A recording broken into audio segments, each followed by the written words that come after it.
Retrouvez Smart Impact, partenaire du CIPCA, le salon de l'immobilier bas carbone.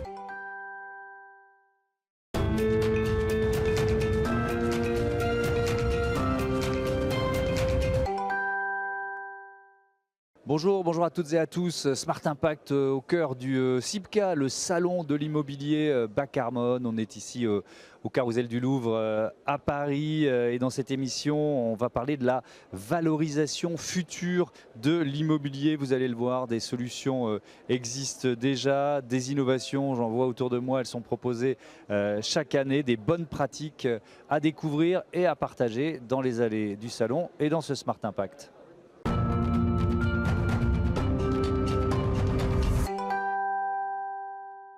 L'invité de ce Smart Impact, c'est Stanislas Potier. Bonjour. Bonjour. Bienvenue, vous êtes le président de l'association BBCA, co-organisateur de ce troisième salon de l'immobilier bas carbone. Peut-être pour commencer, présentez-nous cette association pour le développement du bâtiment bas carbone. Depuis quand vous êtes mobilisé sur ces enjeux? Est-ce que vous étiez un peu des pionniers en quelque sorte? Absolument. L'association, elle est née de la volonté des acteurs de créer quelque chose qui permette de montrer au marché, en fait, à tout le monde, ce qui se fait de bien en matière de décarbonation. Alors, l'objectif, le focus, il est carbone. Donc, on ne traite qu'un seul aspect, on va dire, de la transition écologique globale, mais fondamentale. Mais en revanche, c'est de traiter tout le carbone. Et si on remonte 2015, l'année de création de BBCA, automne 2015, juste avant la COP 21, on a un système réglementaire, un système de préférence collective, financière, etc., qui ne valorise pas ce qui se fait de bien en matière de décarbonation. Même parfois, les acteurs sont pénalisés. Donc, ils se sont dit, réunissons-nous dans une association, et l'association va montrer comment on peut compter le carbone et comment on peut établir des seuils de performance et montrer à tout le monde que ça marche. Alors, c'est ce que BBCA a fait. On a avec donc tous les acteurs de la construction, constructeurs, bureaux d'études, promoteurs, architectes. La seule chose qu'on n'a pas mis dans l'association, c'est des fabricants de matériaux, parce que l'association voulait rester absolument libre vis-à-vis des modes constructifs, être œcuménique. Et les choses évoluent très vite, il y a beaucoup d'innovations. Donc on est né 2015, à l'automne 2015, un peu avant la COP 21. On a évidemment bénéficié du succès de la COP 21 puisqu'il y a eu une mobilisation politique internationale sur le carbone et on a commencé à produire nos référentiels qui eux-mêmes sont traduits en labels BBCA distribués par les certificateurs dès le début 2016. Donc ce label, on y reviendra, mais j'aimerais qu'on détaille un peu le rôle que vous avez pu jouer avec votre association, vos travaux, vos actions sur la mise en œuvre de la réglementation RE 2020 qui est quand même plus exigeante, plus ambitieuse pour la filière construction. Vous êtes quoi à l'origine? Vous y avez participé? Comment on peut qualifier votre rôle? Vous savez, quand on a été créé, on a un peu bousculé le paysage. Parce que vous aviez des associations tout à fait méritantes qui ont fait évoluer les pratiques du secteur. Mais on a bousculé les choses avec une vision qui dérangeait un peu à l'époque, mono-sujet sur le carbone. Mais on a tout de suite aussi été repéré, je dois dire, par une excellente ministre à l'époque, qui était Emmanuelle Cos, et par l'administration. Et donc petit à petit, ils nous ont reconnus et ils nous ont assez vite identifiés comme l'expert carbone. Et quand quelques années plus tard, il s'est agi de enfin actualiser les RT, qui est donc devenue la RE 2020, on a vraiment été instrumental. On a beaucoup travaillé avec la DHUP, on a beaucoup travaillé avec les autorités pour apporter notre expertise sur le sujet carbone. Et je trouve qu'on a été, à mon avis, fondamental dans le changement de lunettes et notamment la prise en compte du cycle de vie, qui est vraiment une nouveauté de la réglementation. La réglementation ne s'occupe pas uniquement du carbone, mais elle a une approche cycle de vie qui est vraiment moderne, même si on nous compare aux autres pays. C'est vraiment une bonne, de ce point de vue-là, réglementation. Et en plus, ça donne de la circularité à la réflexion. Pour la première fois, on intègre l'économie circulaire à la réflexion. On voit tout le sujet. C'est-à-dire que vous partez de la fabrication des matériaux jusqu'à leur vie, leur fin de vie, leur recyclage et leur emploi. Vous voyez tout. C'est ce qu'on peut, si vous voulez, ça recouvre un petit peu le scope 3 ou 4 Oui. qu'on voit pour le reste de l'économie quand on parle de bilan carbone. Mais là, on rentre dans le détail. Il faut rendre hommage aussi au ministre de l'époque, de l'Aéro 2020, qui était Julien de Normandie, et qui était d'ailleurs là hier avec BBCA pour la remise des trophées BBCA sur les meilleurs, Tiens d'ailleurs, acteurs. pardon de vous interrompre, parlons un peu des enjeux de ce salon, le troisième salon de l'immobilier bas carbone. On parle de quoi dans les allées? On parle de financement, on parle d'accélération, on parle d'un secteur un peu en difficulté en ce moment. C'est quoi les enjeux majeurs? Eh bien, à ma grande surprise, on ne parle pas du secteur en difficulté. Bon, ça c'est une bonne C'est de nouvelle. toute façon une donnée malheureusement Oui. évidente pour tout le monde.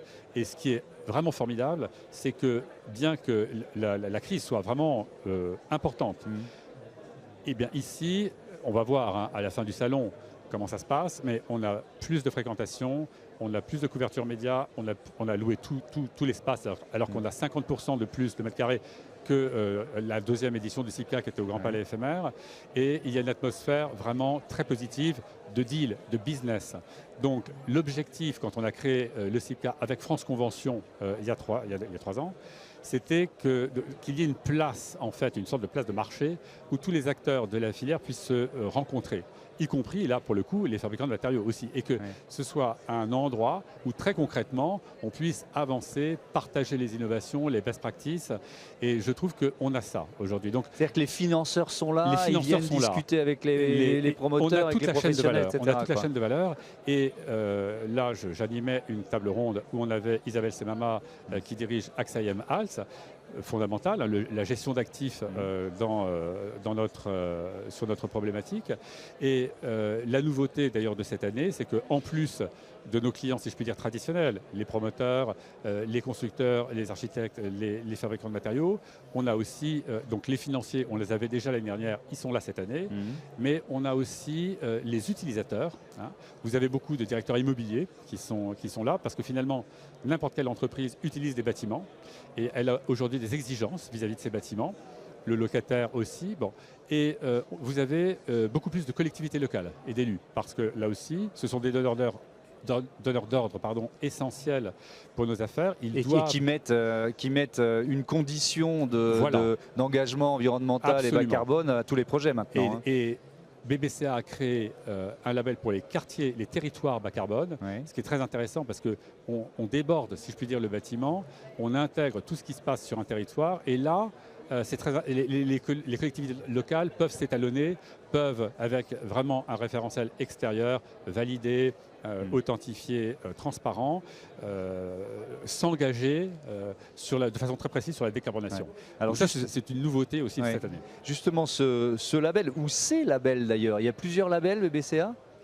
Oui, on a commencé par la construction neuve, c'était la chose la plus évidente à faire. Et après, on a fait assez vite, je dois dire, la rénovation. Donc, vous avez un label rénovation. On comprend pourquoi. Il y a évidemment tous les actifs existants qu'on doit transformer. On est arrivé ensuite à l'exploitation. Très important aussi, si on veut améliorer le bilan carbone au fil de l'eau d'un actif existant. Avec ces 3 labels, construction, rénovation, exploitation, vous répondez aux besoins des financiers, et notamment des gérants qui, dans leur portefeuille, ont du neuf, des actifs qu'ils doivent rénover, des actifs qui sont là mais dont on doit améliorer la performance sans forcément les rénover de façon lourde. Et donc, je dirais qu'on a aujourd'hui la palette qui va pour gérer la transition.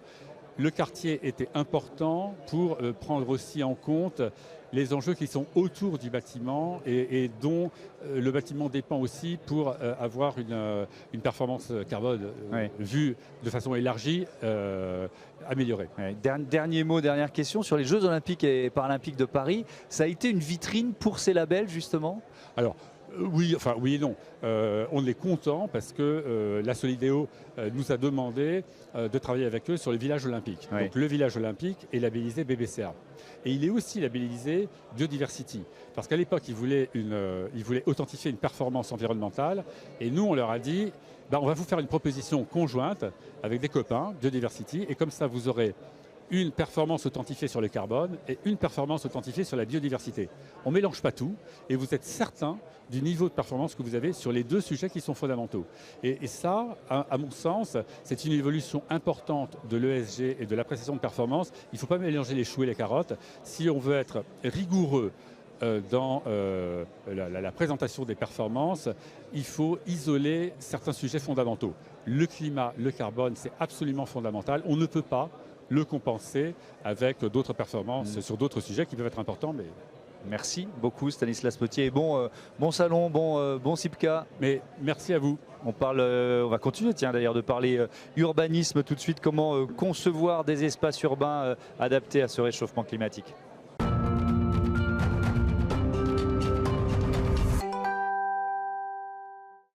On parle d'urbanisme tout de suite dans le débat de ce Smart Impact depuis le SIPCA, le salon de l'immobilier bas carbone avec Luc Monéger. Bonjour. Bonjour. Bienvenue, vous êtes urbaniste, paysagiste associé chez Kobe, et Marc Lafont, bonjour. Bonjour. Président exécutif de WO2. Allez, un mot de présentation pour chacun d'entre vous. L'agence Kobe, pour commencer. Alors l'agence Kobe est donc une agence d'architecture, de paysage, d'urbanisme, de design et de maîtrise d'œuvre d'exé. Et on s'engage à transformer de manière durable les villes et les territoires sur la métropole, mais aussi plus largement sur la France et un peu le sud de l'Europe. Ouais, donc ça fait un champ d'action assez vaste. WO2, c'est un promoteur immobilier, c'est ça ? C'est une boîte exactement qui fait de la promotion bas carbone. Donc on développe et on commercialise des immeubles bas carbone. Alors un immeuble bas carbone, c'est un immeuble qui divise par deux son bilan carbone sur l'ensemble de son cycle de vie. Et donc les modes constructifs qu'on a mis au point depuis maintenant 10 ans chez WO2 tendent à diviser l'empreinte carbone par un facteur 2 à 3 par rapport à des immeubles traditionnels.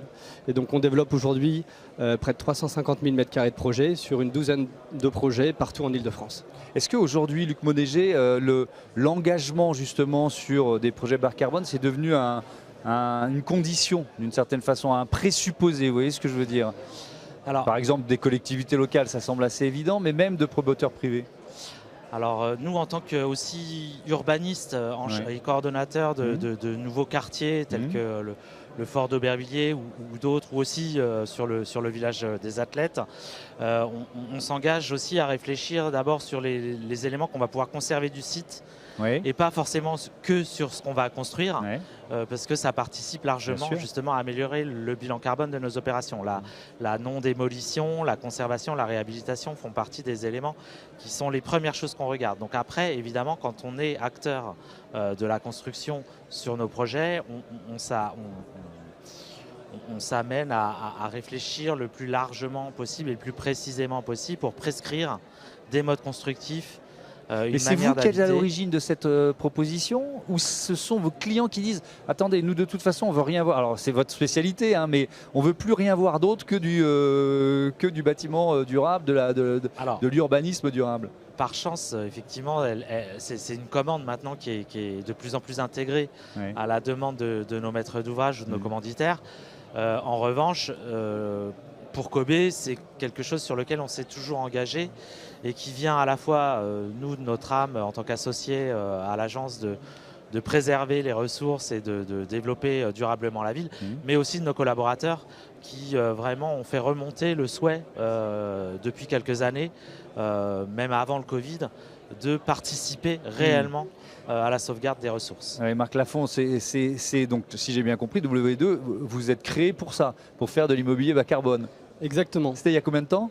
Alors la boîte a été créée en 2014 sous le nom Woodeum à l'époque. Woodeum était la partie résidentielle qui a été cédée depuis Altaria Cogedim. Et WO2 a été créé en 2017 pour développer les projets mixtes ou tertiaires. Donc en 7 ans, vous avez vu l'évolution ? Ah oui, bien sûr. Est-ce que vous étiez regardé un peu comme des pionniers qui ils sont bien gentils, mais il faut avancer le secteur, mais bon, et aujourd'hui un peu au cœur des enjeux. Exactement. Au tout début de l'aventure, c'est vrai que le marché de l'immobilier était omnibulé par la notion de kilowattheure au mètre carré, et très peu de personnes se concentraient sur le CO2 au mètre carré. Alors que dans toutes les autres industries, le virage avait déjà été pris. Vous achetez un billet d'avion, on vous dit combien de CO2 vous allez émettre. Vous achetez une voiture, on vous dit combien de CO2 au kilomètre elle émet. Ouais. L'immobilier était préservé de ça. On vivait finalement dans ce monde du kilowattheure au mètre carré. Alors on dépensait énormément de carbone pour réduire au maximum les consommations énergétiques du bâtiment. Et de temps en temps, on aboutissait à des non-sens écologiques. Nous, on s'est mis dans un premier temps à calculer le carbone. Le calcul, c'est quand même la première étape de l'optimisation. Ouais. On s'est rendu compte très tôt que vous aviez à peu près 70% du bilan carbone d'un projet qui était émis pendant la phase de construction. Les 20 à 30% restants sont émis pendant 50 ans d'exploitation de l'immeuble. Donc il y a un vrai enjeu finalement à travailler sur ces 70% et à baisser l'empreinte carbone de l'acte de construire. C'est pour ça que, assez logiquement, chez WO2, on s'est très vite concentré sur l'utilisation du bois massif comme principal matériau de gros œuvres. Pourquoi ? Parce que le bois, c'est le seul matériau aujourd'hui de construction qui stocke du carbone plutôt que d'en émettre. À la différence du béton, qui est un des matériaux les plus émissifs au monde aujourd'hui, vous savez qu'il y a 150 millions de tonnes de béton qui sont coulées chaque seconde dans le monde. On est sur un matériau qui, s'il était un pays, serait le 3e pays le plus émissif après les États-Unis et la Chine. Donc on est sur un super pollueur. L'idée, c'est finalement de remplacer ce matériau qui est très émissif, le béton et l'acier, par un matériau qui vient stocker du carbone, le bois. Oui, et on parlera d'un exemple récent qui vient d'être inauguré à Nanterre, un complexe de bureaux qui s'appelle l'Arboretum. Mais je voudrais, Luc Moléger, parler d'un autre projet emblématique sur lequel votre agence a travaillé, c'est le village des athlètes. Alors là aussi, le cahier des charges, il devait être assez précis quand même. Alors le cahier des charges, il était effectivement très précis et très ambitieux, et on s'est attaché à y répondre au maximum. Alors s'il s'agit d'aborder la question du bilan carbone de cette opération, évidemment qu'on n'était pas non plus seul sur l'opération. On est, sur cette opération, on est coordonnateur urbaniste, on est aussi architecte. Et on s'est attaché à mettre en œuvre des projets le plus durables possible avec un mode constructif de plancher, bois, mixte, béton, pour rentrer aussi dans une économie de projet. Mais j'ai envie de dire qu'effectivement, on a poussé au maximum de ce qui techniquement et financièrement était possible de faire pour améliorer le bilan carbone de cette opération. Mais d'un point de vue plus large, au-delà du simple bilan carbone, d'un point de vue de la durabilité, de l'acceptabilité de ce projet, on a été amené à envisager sa deuxième phase. C'est ce que j'allais vous demander. Qu'est-ce qui devient après son héritage, puisqu'il s'agissait effectivement de prévoir la deuxième vie de ce projet pour avoir des modes constructifs évolutifs, pouvoir abattre des cloisons, retravailler les cellules de logement et offrir à la fois un quartier qui soit accepté par les résidents tout autour. Donc de trouver un air de famille, d'avoir aussi une identité, de communiquer auprès des locaux pour aussi d'un point de vue sociétal, qui comprennent en quoi ce projet était bénéfique pour eux. Et puis au-delà de faire simplement des chambres pour des athlètes, de réfléchir à l'évolutivité de chacun. Mais alors justement, c'est une vraie question de curieux. Il a vécu sa première vie, ce bâtiment, Village des Athlètes. Il va devenir quartier habité. On est dans l'entre-deux, là, ça va prendre un peu de temps. Alors effectivement, là, il est en train d'être réorganisé, c'est ça, ou réhabilité. On est sur la deuxième phase de cette, donc la phase importante de cet héritage. Mais au-delà de, effectivement, et ça va devenir un véritable quartier de vie. On aura à la fois du logement social, on a replacé dans notre îlot Belvédère la crèche au centre de l'opération pour qu'il y ait un équipement public qui soit fédérateur pour tous ces logements et qui soit quelque part qui recrée une vie de quartier et un lieu de vie, pas que être dans le pur technologique à démontrer qu'on est avec un bilan carbone positif. Ouais, effectivement. Alors parlons de cet arboretum, Marc Lafont, complexe de bureaux en bois à Nanterre. Il y a eu une visite, inauguration récente du président de la République. Donc c'est dire s'il est devenu emblématique cet arboretum. Quelles sont ses caractéristiques ? Alors, outre le fait qu'en effet, il a été inauguré par Emmanuel Macron il y a 2 semaines, vous savez que c'était la première fois qu'un président de la République inaugurait un immeuble de bureau depuis 1989. C'était pas arrivé. Et à l'époque, il me semble, c'était Bercy. Ouais. Je suis pas sûr que ce soit bon signe parce que je pense que nos décideurs devraient s'occuper un peu plus du logement. Mais ça, c'est autre chose. Mais pourquoi Emmanuel Macron vient voir cette opération et pourquoi cette opération est emblématique ? Dans un premier temps, c'est le plus grand projet en bois massif au monde actuellement. C'est un projet qui est en fait un manifeste écologique, à la fois pour les utilisateurs qui vont l'investir à partir de tout début 2025, mais également finalement pour l'ensemble des parties prenantes qui ont participé à ce projet. Ce projet il est emblématique puisque dans un premier temps c'est la transformation d'un quartier. On est sur une assiette foncière initiale qui faisait 17 hectares. L'arboretum c'est 8 hectares de campus privé, dont 6 hectares de parc en pleine terre. Donc on est venu transformer une friche industrielle imperméable. C'était une papeterie avant, c'est ça ? Exactement, c'était les papeteries de la Seine. Donc c'est une usine historique qui fabriquait la pâte à papier, puis c'est devenu ensuite une imprimerie. Et c'est devenu un campus de bureaux de 126 000 m² avec 2 bâtiments qui ont été conservés dans lesquels on accueille des services qui sont ouverts sur l'extérieur. On a Arcos, une salle d'escalade sur plus de 2000 m², et puis Comet Meetings qui ont ouvert fin 2023, qui ont accueilli plus de 20 000 personnes depuis leurs ouvertures. Et puis on a ce campus de bureaux avec un produit qui en termes d'empreinte carbone, de consommation énergétique et de qualité intrinsèque n'a pas son équivalent aujourd'hui en Ile-de-France. Grâce notamment à des puits de géothermie, j'ai lu ça en préparant l'émission. Alors oui, tout à fait. Ouais. Donc, le projet est en bois massif pour limiter son empreinte carbone lors de la construction, mais également lors de son exploitation. On est venu forer 10 puits de géothermie. Donc on a 4 puits de pompage, 6 puits d'injection. On vient pomper de l'eau à 70 mètres de profondeur dans un nappe phréatique. C'est une eau qui est toute l'année à 15 degrés, donc il y a une température très stable et qui nous permet d'avoir des installations extrêmement résilientes et extrêmement efficaces qui viennent couvrir 80% des besoins en chaud et en froid du campus. Donc une baisse des consommations énergétiques pour le campus et puis une baisse de la facture pour les locataires. Mais au-delà de la géothermie, la totalité du campus a été créée autour de ce grand parc de 6 hectares. Donc ce grand parc, dans un premier temps, à l'échelle du quartier, il crée un îlot de fraîcheur. Vous savez qu'on a 12 degrés d'écart entre la dalle de la Défense et le campus de l'Arboretum lors des périodes de canicule. Donc lorsqu'il fait 40 à la Défense, il fait 28 à l'Arboretum. Grâce à la proximité avec la Seine, grâce à ce grand parc, on a des bâtiments qui sont avec des fenêtres qui s'ouvrent, avec des grandes terrasses et balcons, avec des grands volumes. On a 3,10 m de hauteur libre, du bois qui est omniprésent, une qualité de service aussi avec 7 restaurants qui est unique.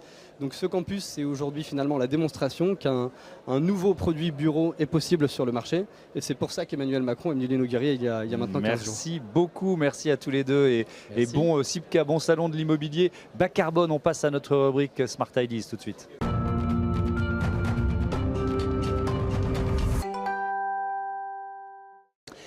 La bonne idée du jour, elle est signée Viscap. Bonjour Guillaume Lafont. Bonjour. Bienvenue, vous êtes le cofondateur de C'est Viscap ou Visacab ? On dit Viscab. Viscab, voilà, je ne me suis pas trompé. Plateforme qui permet de mesurer l'impact carbone des projets de construction. C'est comme ça qu'on peut présenter votre entreprise ? C'est ça, on va raisonner projet par projet, mais aussi à l'échelle de l'ensemble d'une production. Quand on va accompagner par exemple un opérateur immobilier, il s'intéresse à ce que chaque projet soit conforme d'un point de vue carbone, mais aussi que l'ensemble de sa production puisse être analysé pour avoir une vision industrielle de ces sujets. Ouais. Vous l'avez créé quand ? Et puis surtout, au moment où vous créez Viscab, est-ce que ça existe ? Est-ce que c'est totalement novateur ?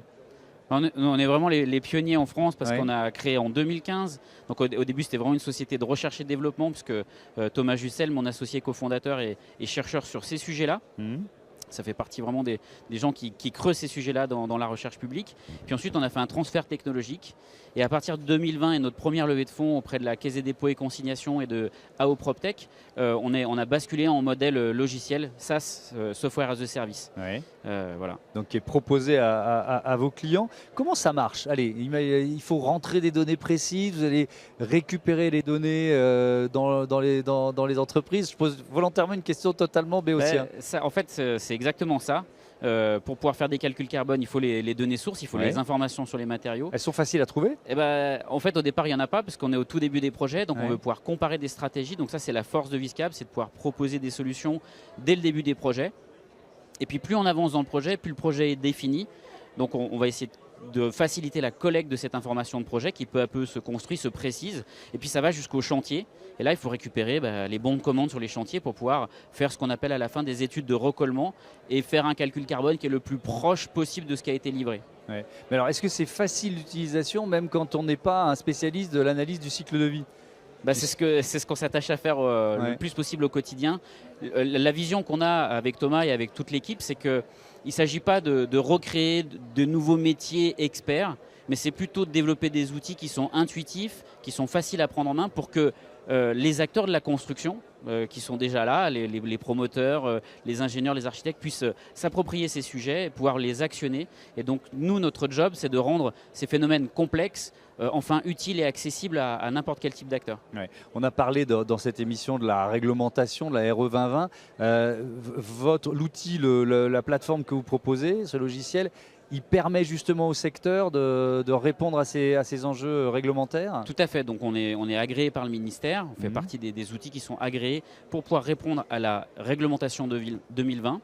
La réglementation 2020, c'est la transcription française d'une directive européenne qui s'appelle Energy Performance Building Directive et qui prévoit que partout en Europe, dans l'Union des 27, à horizon 2028, il y aura des règlements similaires à la RE 2020. Donc vous voyez, on n'a pas imaginé Viscap comme une société franco-française, mais comme une société internationale. Donc on a opéré une levée de fonds auprès d'un pool d'investisseurs internationaux justement pour que l'expertise française, parce que nous sommes en avance sur ces sujets-là, la France est le premier pays au monde à avoir généralisé ses calculs carbone pour chaque mètre carré de construction à livrer, et que l'expertise française, grâce à cette avance, puisse s'exporter.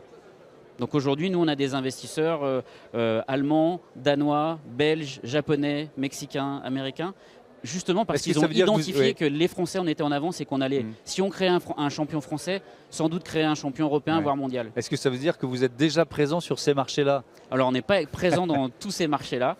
Cette année, en fait, nos produits peuvent être utilisés à l'international, mais on va couvrir plutôt une dizaine de marchés plus précisément d'ici la fin d'année 2025.